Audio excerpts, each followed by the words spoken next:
changed, everything that's new, and why this is actually a steal of a deal. So overall, the design is unchanged from the iPhone 8. I thought we would see at least some minor changes aside from the Apple logo being centered on the back and the new colors. The design, the body, the chassis is exactly the same. Same dimensions, same width means all of your old iPhone 8 and 7 cases will still fit. And of course, the Rebel series, which we have long been working on and is releasing right after the iPhone SE is out in early May. If you guys want to check that out, links down below. And just as predicted, the new iPhone SE comes in 3 new colors: black, product red, and white. And these actually differ from the iPhone 8 colors. The black is darker, more rich. The white, cleaner, not as muted as the silver color on the iPhone 8. I do like the new color scheme.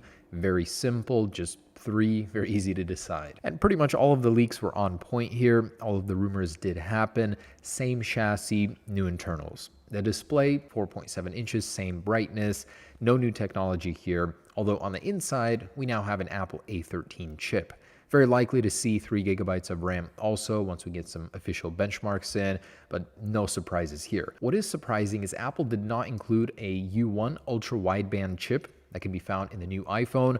The new iPad Pro doesn't have one either, so it's a little bit of a mystery, but could be a cost-saving measure. Now, as for the camera, we're looking at a 12-megapixel shooter. It's unclear which generation camera this is, if it was pulled from the iPhone 11 Pro or from the XS series, but unlikely to be from the newer phones as it is a cost-saving measure. Apple does call it the best single camera system ever in an iPhone. Now, that's quite a title to hold. Maybe in 2016, but in 2020, when most camera smartphones have 2 or more lenses, not so impressive anymore. But regardless, you're likely to get some very impressive photos with this camera. It does have an aperture of 1.8. Of course, no night mode. That's reserved for the iPhone 12 Pro. And the iPhone SE gets various portrait modes. They won't be as sharp as a dual lens system iPhone, but even so, the results look impressive here. And Smart HDR is included in photo taking as well. You're getting high definition video, so the same as the iPhone 8, 4K 60 frames per second. And the front facing camera remains unchanged, 7 megapixels with an aperture of 2.2. It's in Apple's best interest to save money on this device where they can. That's why they kept the same chassis, same design, same display, and the Touch ID sensor remains the same, Gen 2, which is an honestly amazing system. I miss it. Faster than Face ID even. The water resistance remains the same, IP68 rating, which is a meter at 30 minutes.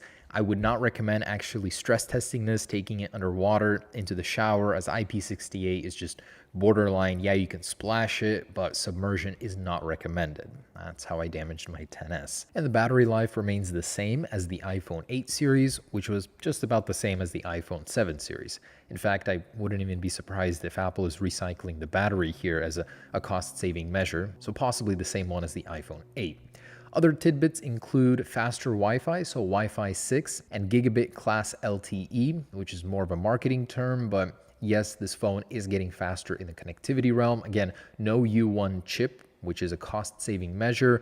No audio zoom in the camera, which is something the newer phones get. And these come in 64, 128, and 256 gigabytes of storage. So starting at $400, then jumping up to $449 to double the storage to $128, and then $549 for $256. Not a bad value, actually. I genuinely believe that this would start at $449, so it's a steal of a deal at $399. You're getting some of Apple's best technology currently, the Apple A13, in the smallest frame possible right now. The iPhone 8 is the smallest and thinnest phone you can get. I mean, it's only getting worse from here on out. I mean, the perfect design for the iPhone SE 2 would have been an edge-to-edge display, but this is a great runner-up, and it only makes sense. Apple likes to recycle the parts, and technically, this is the 5th generation of this design. It started with the iPhone 6. I like that Apple is keeping it alive for this long.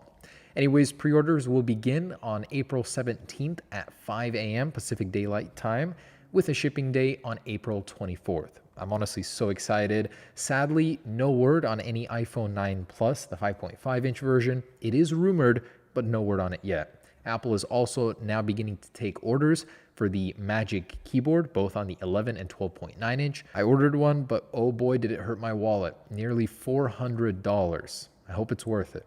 Thanks for watching, guys. I'm so excited. Stay tuned for the review. Peace.